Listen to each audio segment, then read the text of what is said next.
మేము తిరుపతిలో శ్రీ వెంకటేశ్వర స్వామిని దర్శించుకున్న తర్వాత కాణిపాకం వరసిద్ధి స్వామి వినాయకుని దర్శించుకోవడానికి బయలుదేరాము. ఈ కాణిపాకం మనకు తిరుపతి నుంచి ఒక 65 కిలోమీటర్ల దూరంలో ఉంటుంది. ఒక 1½ అవర్‌లో రీచ్ కావచ్చు. మనం బస్సులో వెళ్ళాలంటే తిరుపతి నుండి బస్ ఫెసిలిటీస్ ఉంది. ఎవ్రీ 1 అవర్‌కి ఒకసారి మనకు బస్ ఫెసిలిటీస్ ఉంటుంది తిరుపతి నుంచి. 1 hour and half an hour కూడా ఉంటుంది. ఫ్రీక్వెంట్లీ ఉంటాయి బస్ ఫెసిలిటీస్. అండ్ దెన్ మేమైతే ఓన్ వెహికల్లోనే రీచ్ అయ్యాము. ఇక్కడికి ఓన్ వెహికల్లోనే కాణిపాకం వచ్చాము. ఇక్కడ చూస్తున్నారు కదా, రీచ్ అయ్యాము. రీచ్ అయిన తర్వాత ఇక్కడ పార్కింగ్ ఏరియా ఉంది కదా, ఇక్కడ మన పార్కింగ్ ఏరియాలో మన వెహికల్ని పార్క్ చేసుకోవాలి. పార్క్ చేసుకున్న తర్వాత పార్కింగ్ ఫీ అయితే వాళ్ళు తీసుకుంటారు. మనం ఇదంతా బయట ఏరియా. మనం రీచ్ అయిన తర్వాత కాణిపాకం యొక్క బయట ఏరియా, టెంపుల్ యొక్క బయట ఏరియా. ఇక్కడ మనం ఆర్టీసీ బస్సు చూస్తున్నాం కదా, ఇక్కడ వరకు ఆర్టీసీ బస్సు వస్తుంది. ఈ ఆర్టీసీ బస్సు దిగి మనం డైరెక్ట్గా టెంపుల్లోకి వెళ్ళిపోవచ్చు. పెద్దగా నడవాల్సిన అవసరం ఏముండదు, ఎవరికైనా ఇబ్బంది ఉండదు. ఇది మెయిన్ ఆర్చ్, టెంపుల్ యొక్క మెయిన్ ఆర్చ్. మనం ఈ టెంపుల్ యొక్క మెయిన్ ఆర్చ్ గుండా లోపలికి వెళ్ళాల్సి ఉంటుంది. ఇక్కడ చిన్న చిన్న షాపులు ఉంటాయి, షాపింగ్ చేసుకోవచ్చు. మనం లోపలికి ఎంట్రన్స్ అయిన తర్వాత నెక్స్ట్ ఏం చేస్తామంటే టికెట్ బుకింగ్ ఉంటుంది. టికెట్ బుకింగ్ కౌంటర్ కోసం టికెట్లు 2, 3 మనము పబ్లిక్ ఎక్కువ ఉంటే మామూలుగా శీఘ్ర దర్శనం ఉంటుంది, సర్వదర్శనం అనే ఉంటుంది. సర్వదర్శనం అంటే మామూలుగా వెళ్ళిపోవచ్చు, పబ్లిక్ తక్కువగా ఉంటే వెళ్ళిపోవచ్చు. లేదంటే శీఘ్ర దర్శనం కోసం టికెట్ మనీ పే చేయాల్సి ఉంటుంది. మేము వెళ్ళిన రోజు చాలా పబ్లిక్ ఉన్నారు. సో ఏం చేసామంటే శీఘ్ర దర్శనం కోసం టికెట్ బుక్ చేసుకొని ఇక్కడే టికెట్ బుక్ చేసుకున్నాం. అంటే టికెట్ తీసుకున్నాం, ఇక్కడ తీసేసుకొని వెళ్ళిపోయాం. ఇది చూడండి, ఇదేమో కౌంటర్. ఇది ఈ క్యూ అంతా ఇక్కడ నుంచి కనిపిస్తుంది కదా, అదేమో సర్వదర్శనం అన్నమాట, ఫ్రీ. మామూలుగా టికెట్ బుక్ చేసుకున్న వాళ్ళేమో ఇక్కడ ఇప్పుడు ఇక్కడ నుంచి టికెట్ బుక్ చేసుకున్న వాళ్ళకి ఇక్కడ నుంచి ఉంటుంది లైన్, లోపలికి వెళ్ళిపోవాల్సి ఉంటుంది.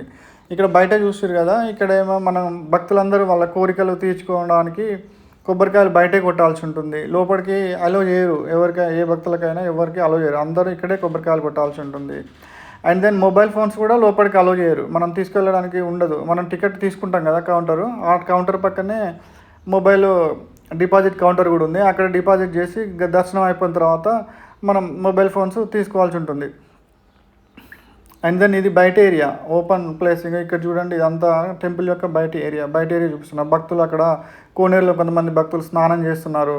అండ్ దెన్ కొంతమంది భక్తులు దీపారాధన చేస్తున్నారు. ఇక్కడ చాలా ఇంట్రెస్టింగ్గా ఉంది, చాలా బాగుంది. చూడండి, భక్తులందరూ దీపారాధన ఎంత బాగా చేస్తున్నారో, బాగుంది. అండ్ దెన్ ఇక్కడ అయిన తర్వాత మనము క్యూ లైన్లో వెళ్ళి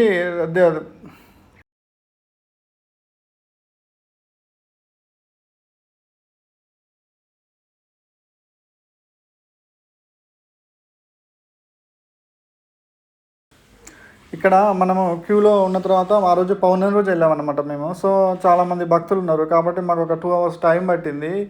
ఇక్కడ గణపతి స్వయంభూ అంటే డైరెక్ట్గా దేవుడే వెలిశాడని అర్థము. ఇక్కడ గణపతి నీటిలో ఉంటాడు. మామూలుగా మనం దేవుడిని చూస్తే మామూలుగా విగ్రహం, ఎక్కడైనా దేవుడు బయట మనకు విగ్రహం లాగా కనిపిస్తుంది కదా, అలా ఉండదు. ఇక్కడ దేవుడు నీటిలోనే ఉంటాడు, సగం నీటిలోనే ఉంటాడు. మనకు పైభాగం మాత్రమే కనిపిస్తుంది, కానీ ఒక అద్భుతంగా ఉంటుంది ఆ ఎక్స్పీరియన్స్ అనేది. వన్స్ ఒక 1 మినిట్, ఒక 10 సెకండ్స్ చూడనిస్తారు అంతే.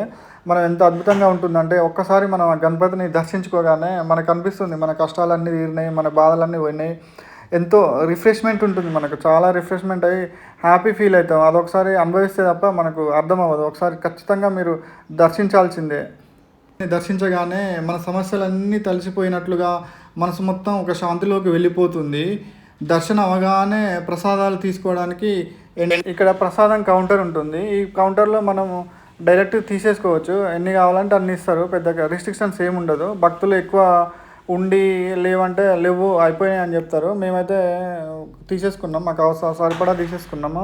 ఇది బ్యాక్ ఏరియా, టెంపుల్ యొక్క మాడవీధులు అంటారు కదా, బ్యాక్ ఏరియా ఇది.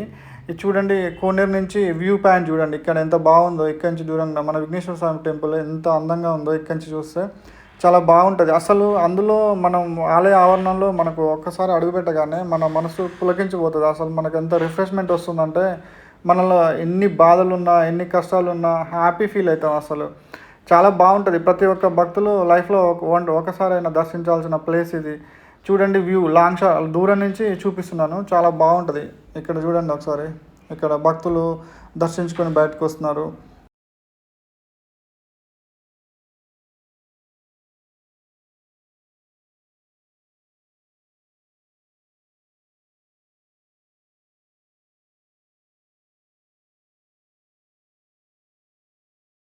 మన గణపతి యొక్క వరసిద్ధి స్వామి వినాయకుని యొక్క ఈ ఆలయం యొక్క విశిష్టతలు ప్రత్యేకతలు అన్నీ తెలుసుకోవడానికి నేను కింద లింకు డిస్క్రిప్షన్లో ఇస్తాను, మీరు క్లియర్గా తెలుసుకోవచ్చు. మామూలుగా మనకు ఇక్కడ చూడండి విజువల్స్ ఎంత బాగున్నాయో, మనసు పులకరించిపోతుంది. ఇక్కడైతే అస్సలు మస్తు మైండ్ఫుల్. నంది విగ్రహం చూడండి టెంపుల్ అక్కడ చాలా బాగుంది.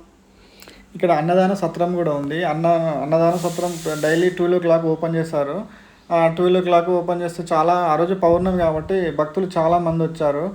మేము ఒకసారి కన్ఫ్యూజ్ అయ్యాము అసలు అన్నదాన సత్రం ఎక్కడ ఉందని. బోర్డ్స్ చాలా సైన్ బోర్డ్స్ ఉన్నాయి కానీ కన్ఫ్యూజ్ అయ్యాము ఎక్కడ. ఇది జస్ట్ స్టార్టింగ్లోనే ఉంటుంది. మనం దాంట్లోకి టెంపుల్లోకి ఎంటర్ అవ్వగానే లెఫ్ట్ సైడ్ స్టార్టింగ్లోనే ఉంటుంది. ఇక్కడే అన్నదాన సత్రం ఇదే. ఇక్కడ చిన్నపిల్లలకు అన్నప్రాసన కార్యక్రమం కూడా ఉంటుంది. చాలామంది ఫస్ట్ టైం అన్నప్రాసన చేసేవాళ్ళు ఇక్కడ తీసుకొచ్చి చేపిస్తారు. అన్నప్రాసన కార్యక్రమం అయిపోయిన తర్వాత వెంటనే సర్వదర్శనం లైన్లోకి పంపిస్తారు. అందులోంచి మనం దేవుని దర్శించుకోవచ్చు.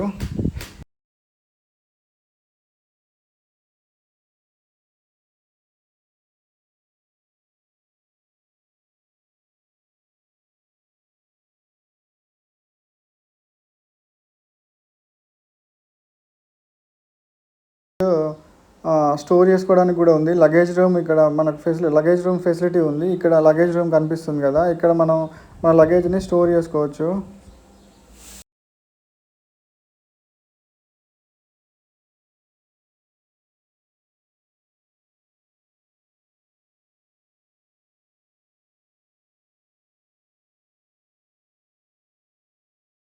జరిపించవచ్చును. ఇక్కడ చూస్తున్నారు కదా వాహన పూజ సామాగ్రి అమ్మబడునని. ఇక్కడ బయట టెంపుల్ బయట మనకు సామాగ్రి కొనుక్కొని మనం పూజలు జరిపించుకోవచ్చు. కొత్త వాహనాలు అండ్ పాత వాహనాలు కూడా వాహన పూజ జరిపించుకోవడం జరుగుతుంది. ఇక్కడ మనము ఇక్కడ స్టే చేయడానికి ఇక్కడ కాటేజెస్ కూడా అవైలబుల్గా ఉన్నాయి. మనం ఇక్కడ నైట్ కూడా ఉండొచ్చు. రూమ్స్ దొరుకుతాయి. మన టెంపుల్ బయట కొంచెం ముందుకు వచ్చినట్టయితే ఇక్కడ దొరుకుతాయి. ఇక్కడ దర్శనం మొత్తం కంప్లీట్ అయిపోయిన తర్వాత మేము గోల్డెన్ టెంపుల్కి బయలుదేరాము. ఆ గోల్డెన్ టెంపుల్కు యొక్క వివరాలు, డిస్టెన్స్ వివరాలు, దాన్ని ఎక్కడ ఉంది, దాని విశేషాలు ఏంటి అనేది నేను నెక్స్ట్ వీడియోలో మీకు చూపిస్తాను. ఈ వీడియో నచ్చినట్టయితే, మీకు యూజ్ అయినట్టయితే షేర్ చేయండి, సబ్స్క్రైబ్ చేయండి, లైక్ చేయండి friends. Thank you. Bye bye.